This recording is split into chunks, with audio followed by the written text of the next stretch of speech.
Peraí. O pai, o cara mandou voltar, né? Não dá pra lá.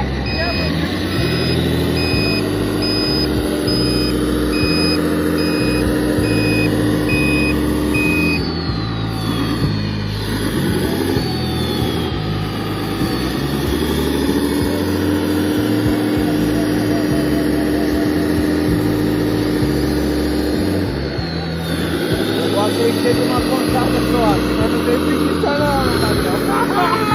Pode ser. Rapaz, ela tá pulando. O problema não era encher, peraí, Gabriel. Rapaz, não, vai.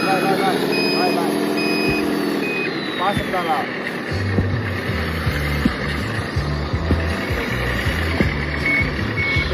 Ó, já ficou com o Aí, passa pra lá, só pra...